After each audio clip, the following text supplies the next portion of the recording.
started. Okay, Trust Stanford. T-R-A Stanford. Okay, e4, e5. How about if we go into a classical defense? See if we get an Italian game or Rui Lopez Italian game. Okay, well, I like to play bishop c5. Haha, the Evans Gambit. Haven't seen that in a while. Okay, I'm playing the old main line, bishop a5. The modern main line is more bishop e7. But this is an interesting way to play. Black castles immediately. Yeah, a lot of times it's possible just to play d4 right away. You don't have to castle immediately. Let's think about this. Maybe knight f6, putting pressure on this pawn. See if he wants to defend it or push on with d4. And that allows me to castle if he plays knight to g5. Yeah, so he stops me from castling. So I need to throw in this move d6. This is the advantage of sacrificing that b pawn, is it's cleared off all these lines for the dark squared bishop here, which can be a very annoying piece here.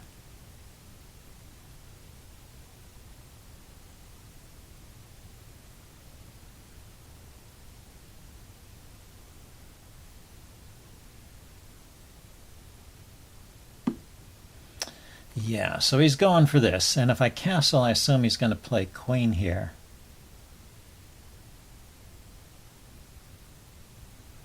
But I can, I believe I can still defend this pawn. I have a queen that I can use to defend the pawn as well.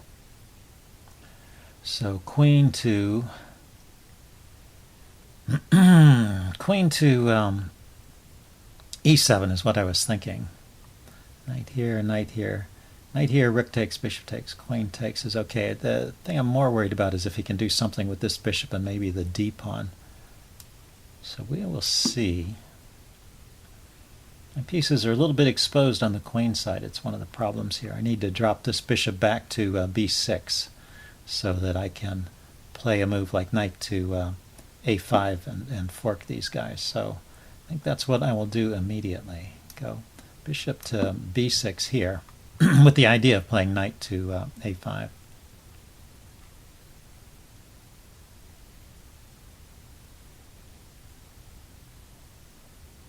Of course, if he takes, I will have to take with the knight,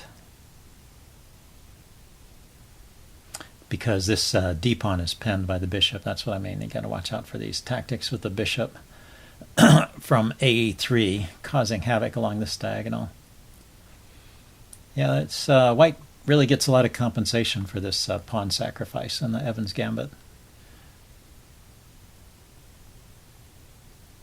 Not so popular these days, but still very dangerous. Very defensive plan would be to drop my knight back to e8 and play bishop to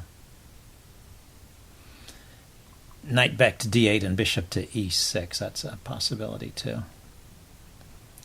But I'm expecting him to take. Yeah, if he takes, and then when I go here, I'm hitting his bishop, and he'll have to loosen up on this battery here. So this is looking okay for me at the moment. He's got f4 as an idea to play f4 and e5, kind of crash in on my pieces this way. So I should probably do something with this dark squared bishop. Maybe here. Just neutralize the pressure on this diagonal. And then kick the knight away and then get my bishop to e6. Kicking his queen away and getting my last piece developed. Got to watch out for the b pawn, I guess. I don't want to give away the b pawn for nothing. Okay. So what's he got? He's blocked in his bishop with that move, so I don't approve of that particularly. His knight is still sitting here. Let's kick the knight first.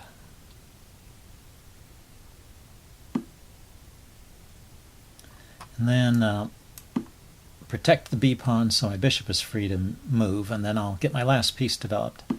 And I should be in okay shape. The bishop looking at the e-pawn here.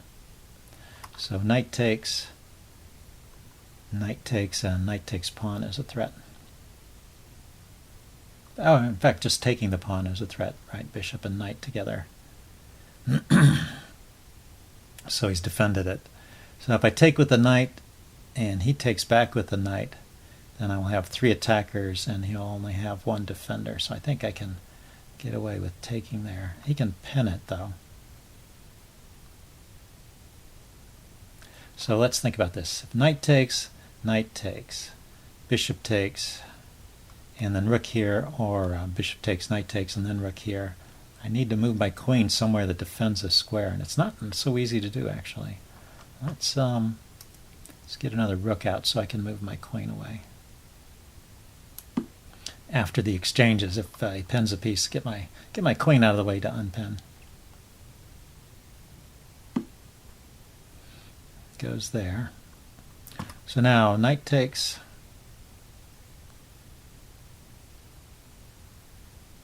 Well, how about if I develop my other rook with a threat against the bishop? Yeah, I still wasn't sure if taking on e4 was possible, but definitely it's possible to take that bishop.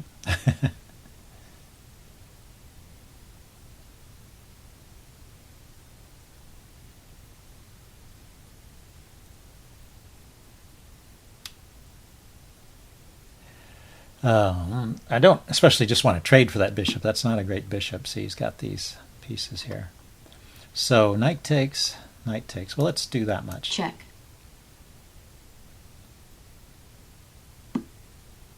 Oh, he took with the queen. That's interesting.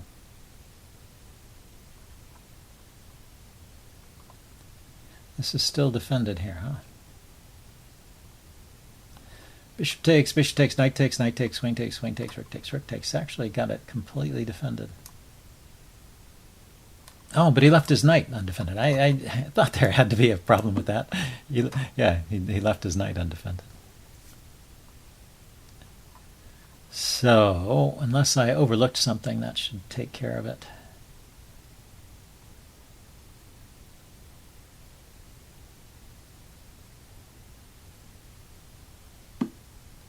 Okay, defended his bishop.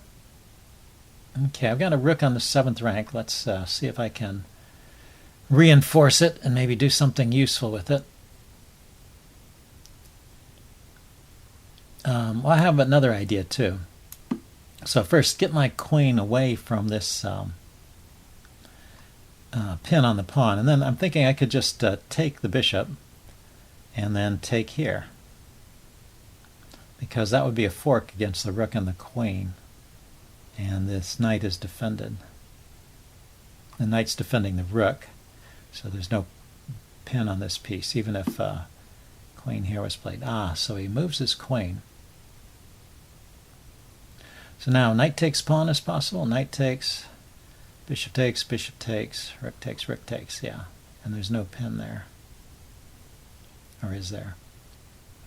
Let's think about this. Knight takes, bishop takes, and there is not a pin, but he could create a pin by putting his queen here. But that's not a great pin because that's a queen for. Oh no, it's he would end up winning the rook. Okay. What here? So I could take the bishop again and grab the pawn. It's not so convincing. Is there some other way to get to that bishop?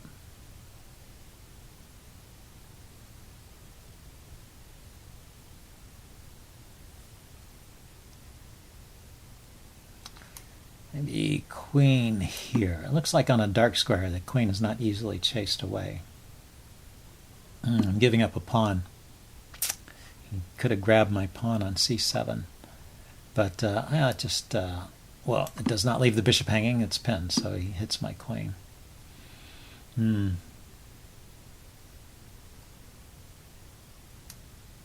Okay, so back this way. Got to get off of this file from the rook, and then that also defends the c pawn. And I certainly don't mind an exchange here. The rook can't get into d7. It's covered by the knight. Can't go to d8. Can play that. So now, can I do some tricky combination? Say knight takes, pawn takes queen, knight takes queen, pawn takes knight. It's just a way of giving up a piece, I guess. Okay, so queen here, hitting his bishop. And now maybe knight takes.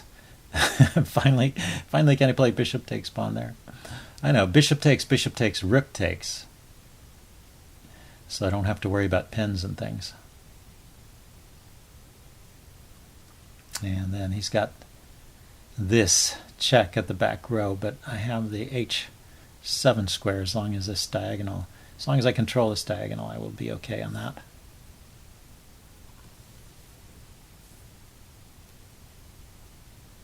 Okay, so what is White's move here? Queen there, defending his bishop. So now bishop takes pawn is possible, right?